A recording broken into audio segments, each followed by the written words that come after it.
Nos estudos de segunda-feira, nós estamos no capítulo 28, Coletânea de Preces Espíritas, e vamos para o item 64, 65 e 66. Como bem, nós já estamos terminando o estudo do Evangelho, né? Que nós começamos lá no capítulo 1. Então, esses itens pelas almas sofredoras que pedem preces. Então, diz assim: para compreender o alívio que a prece pode proporcionar aos espíritos sofredores, é necessário entender como ela atua. Conforme já foi dito anteriormente, aquele que compreende essa verdade ora com mais fervor, pois tem a certeza de que não ora em vão. Depois tem duas preces, dois modelos de preces pelas almas sofredoras, e então nós vamos falar alguma coisa sobre almas sofredoras. Bem, o que acontece depois que a nossa vida física se encerra? O que acontece? Essa é uma das questões mais antigas da humanidade. Para a ciência, a morte representa o fim de uma atividade biológica, né? Para a espiritualidade, é apenas uma transição, uma passagem. Todas as civilizações sempre dedicaram especial atenção ao estudo da situação espiritual após a morte do corpo.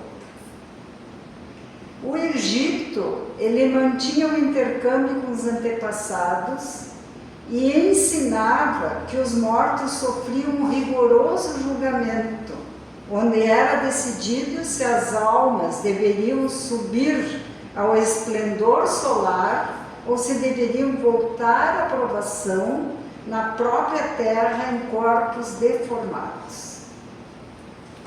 Já os hindus admitiam que os desencarnados, conforme a resolução do juiz dos mortos, subiriam ao paraíso ou desceriam aos precipícios do gênio das águas para serem isolados em câmaras de tortura e amarrados uns aos outros por serpentes.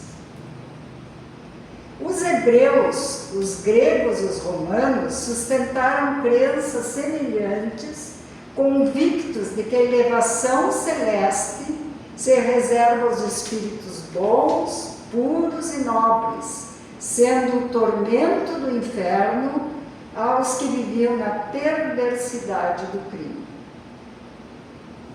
A doutrina espírita, ela modifica essa maneira de encarar a vida futura.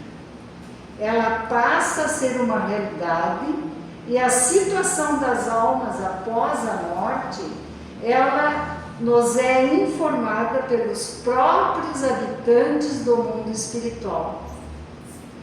Nesse mundo, nós vemos os espíritos em todas as fases, ou de felicidade ou de infelicidade. E eles vêm nos contar. Hoje nós estudamos a prece pelas almas sofredoras que pedem prece. Prece que ensinam a interceder por espíritos que estão em sofrimento, pedindo a Deus e aos bons espíritos alívio, arrependimento e coragem. Essas preces, elas são um auxílio amoroso que podem atuar como um bálsamo na dor desses desencarnados, estimulando-os ao arrependimento e à reabilitação espiritual. Os espíritos sofredores, quando percebem que são lembrados, eles sentem-se menos abandonados e menos infelizes.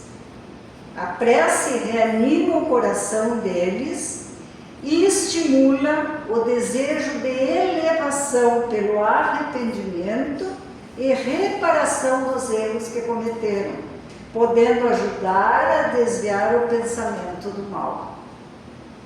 E o que é um espírito sofredor?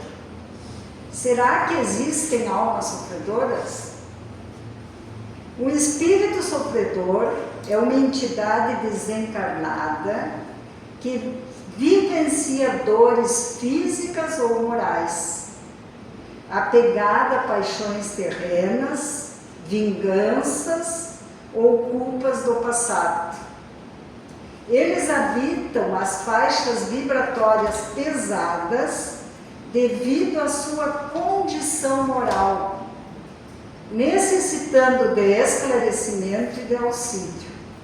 Como exemplo, nós temos os suicidas, os espíritos apegados aos bens materiais, apegados ao egoísmo, os espíritos obsessores e os espíritos confusos.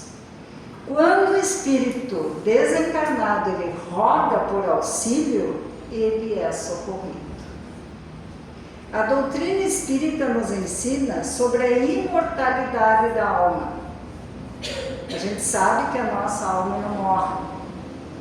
Sobre a inexistência da morte e sobre o que fazermos para não sofrer ou para diminuir os nossos sofrimentos.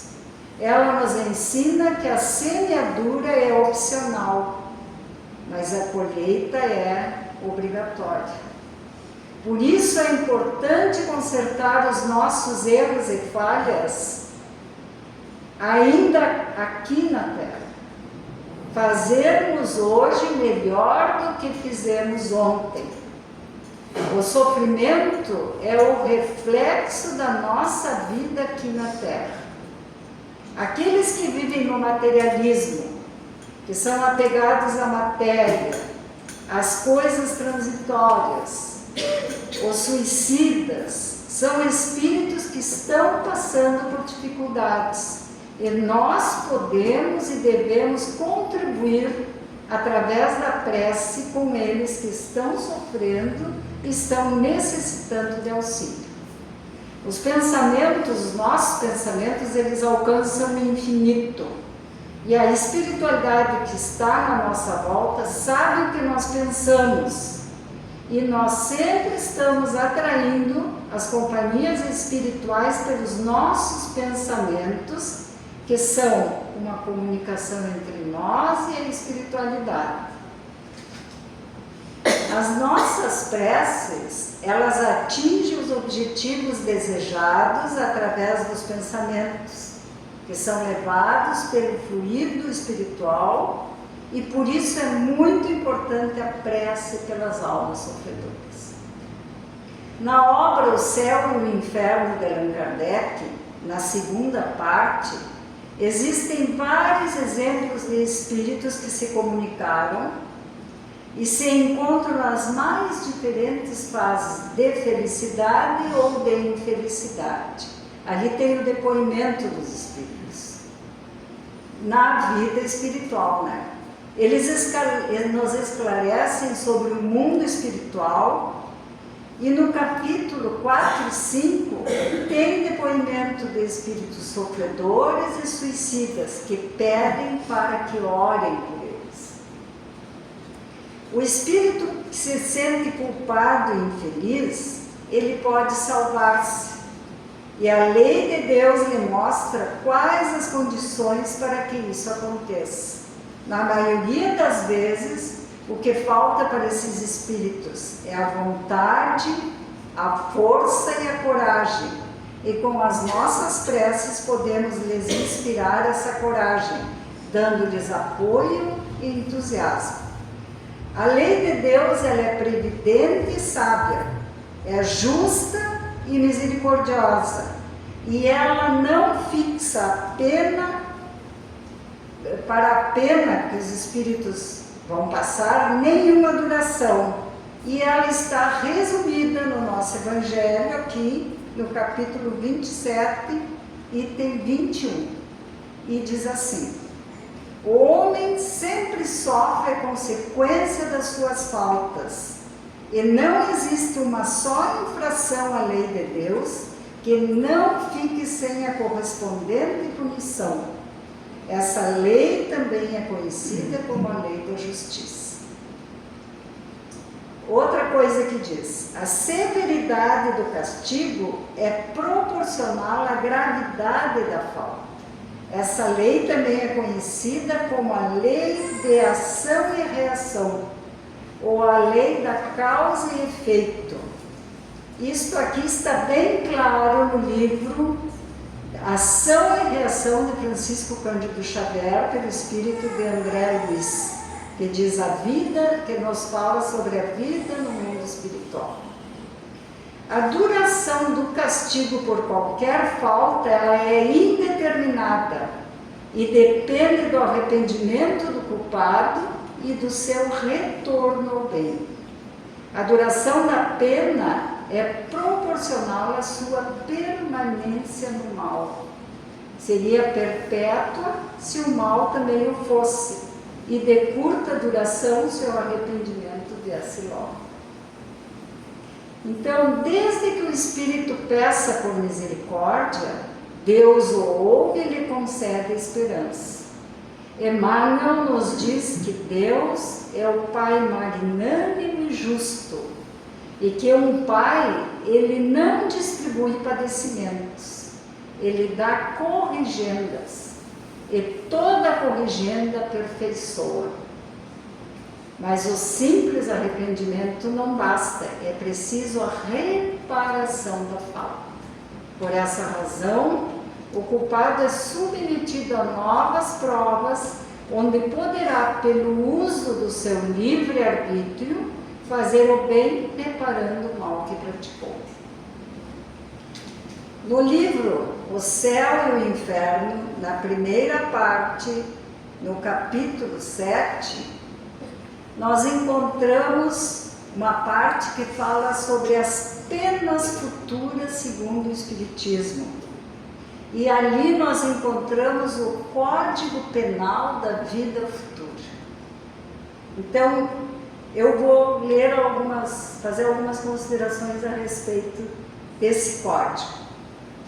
Então diz assim: o espírito sofre na vida espiritual as consequências de todas as imperfeições das quais não se libertou durante a sua encarnação na Terra. Sua felicidade ou infelicidade dependerá de seu grau de pureza ou de suas imperfeições. A alma traz consigo o próprio castigo ou o próprio prêmio. Toda imperfeição é uma causa de sofrimento, é uma privação de felicidade, porque a felicidade está ligada à perfeição do espírito, e toda qualidade adquirida é uma fonte de alegria e atenuação dos sofrimentos. Toda imperfeição da alma traz consequências desagradáveis e inevitáveis. A soma das penas é proporcional às imperfeições, e a das alegrias é proporcional à soma das qualidades. A lei do progresso oferece a toda a alma a possibilidade de adquirir o bem e de libertar-se do que tem de mal, de acordo com a sua vontade e de seus esforços. Deus não abandona ninguém. Ele nos recebe à medida que nós atingimos a perfeição. O bem e o mal que fazemos resultam das qualidades que possuímos. Não fazer o bem quando é possível fazê-lo é sinal de que ainda somos imperfeitos. A justiça de Deus ela é infinita e ela leva em conta com muito rigor o bem e o mal que se pratica.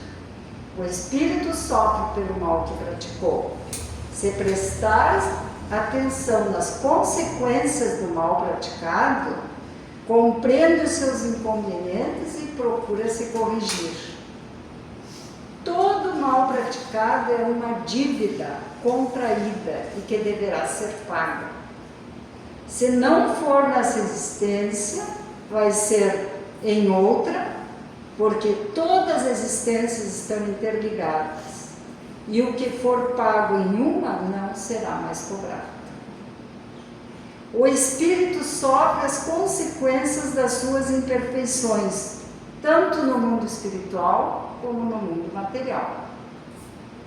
Todas as dificuldades que ele enfrenta na Terra são a expiação das faltas cometidas na existência atual ou nas anteriores. E essa expiação varia segundo a natureza e a gravidade da falta que nós cometemos. Toda falta recebe a sua punição e toda boa ação recebe a sua recompensa de acordo com a sua importância. A duração do castigo depende da melhora do espírito culpado. O que Deus exige para o fim dos sofrimentos é uma melhora séria e um retorno sincero ao bem. O espírito é o juiz do seu próprio destino. Ele poderá prolongar os seus sofrimentos se persistir no mal, ou poderá suavizá-los e abreviá-los praticando o bem. Arrependimento, expiação e reparação são as condições necessárias para apagar os traços de uma falta e das suas consequências. O arrependimento suaviza as dores da expiação, abrindo pela esperança o caminho da reabilitação. Ele pode acontecer em qualquer lugar e em qualquer tempo. Se ele for tardio, se a gente se arrepender muito tarde, a nossa consciência vai nos acusar e nós sofreremos por mais tempo.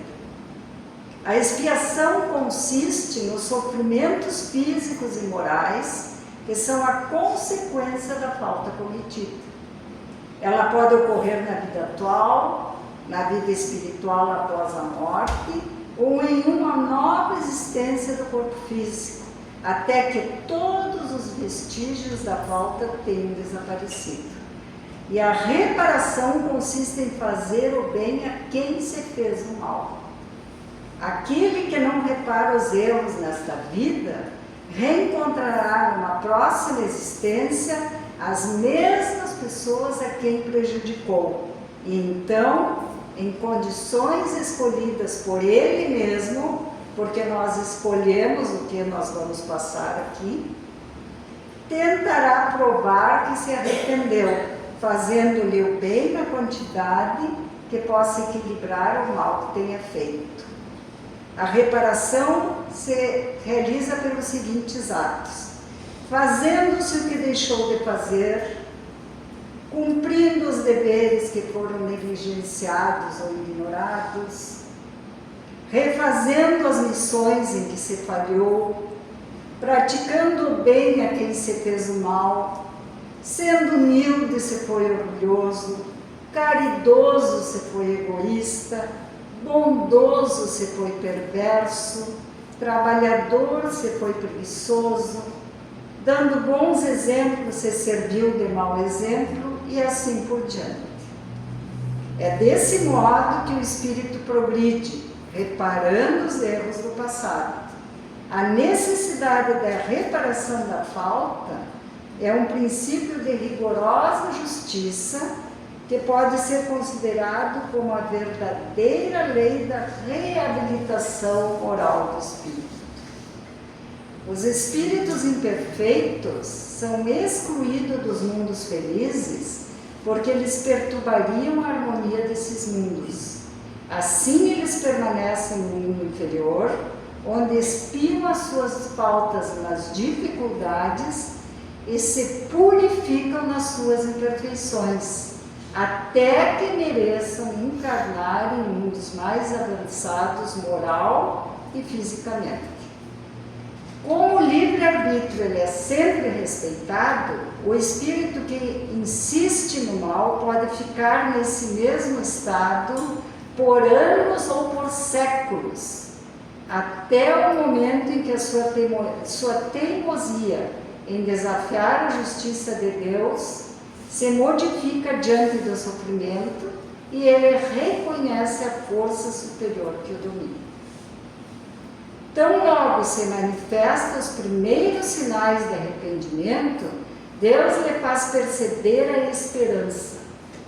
Não tem espírito que esteja em condições de nunca se melhorar, porque aí aquele espírito estaria fatalmente condenado a uma situação de inferioridade eterna e isso aí escaparia à lei do progresso, que é uma das leis morais.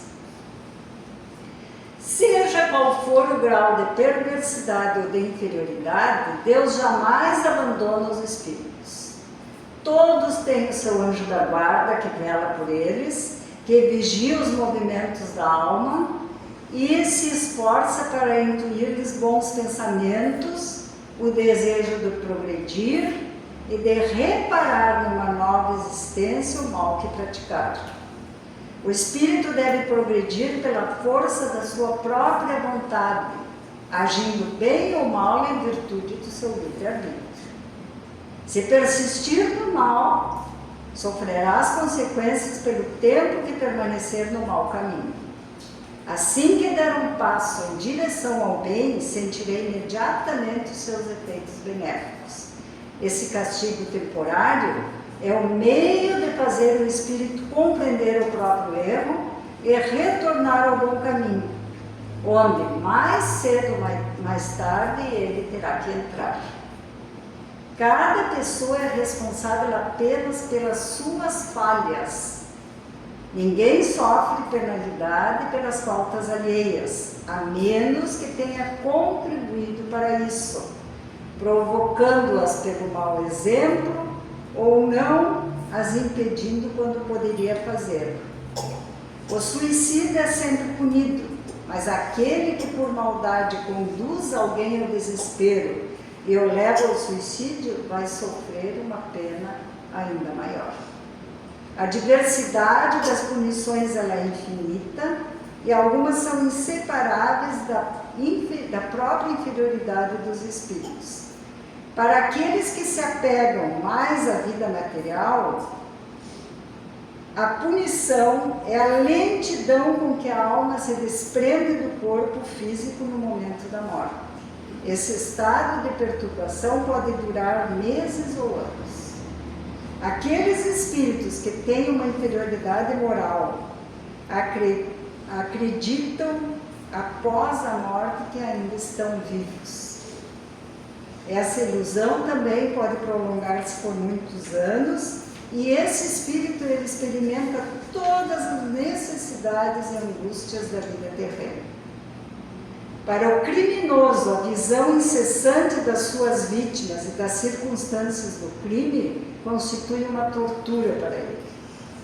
Alguns espíritos estão mergulhados em trevas profundas, outros se encontram em isolamento absoluto no espaço, sem saber onde estão e qual será o seu destino. O orgulhoso ele sofre ao ver colocado acima dele aqueles que ele desprezou na terra. O avarento vê o seu ouro ser usado e não pode fazer nada. O egoísta se vê abandonado por todos e sofre, ninguém vem ajudá-lo, pois ele só pensou em si durante toda a sua vida. O único meio de evitar ou atenuar as consequências futuras de uma falta é a pessoa desfazer-se ao máximo dos seus defeitos ainda na vida presente. A situação do espírito no mundo espiritual é aquela que ele mesmo preparou para si aqui na Terra. Mais tarde, outra encarnação lhe será concedida para que ele possa expiar ou reparar as suas faltas anteriores por meio de novas provas. Aproveitar bem ou mal essa oportunidade dependerá do nosso livre-arbítrio. A misericórdia de Deus ela é infinita, mas ela não é certa. E por infinita misericórdia nós temos que entender que Deus não é insensível, pois Ele sempre deixa uma porta aberta para que o culpado retorne ao bem. As penas são temporárias e dependem do arrependimento e da reparação. Elas são ao mesmo tempo castigos e remédios que ajudam a curar o mal. Os espíritos em provas, eles devem ser vistos como doentes que estão em um hospital e que sofrem de enfermidades que muitas vezes resultam das suas próprias faltas.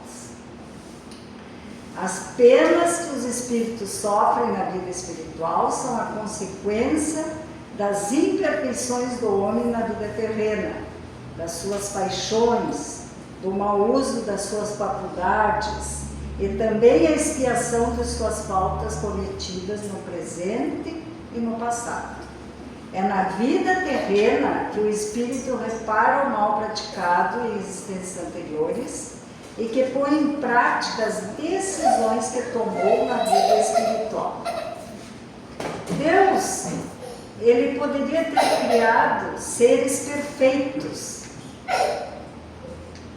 tanto em conhecimento como em moralidade. Ele poderia, né?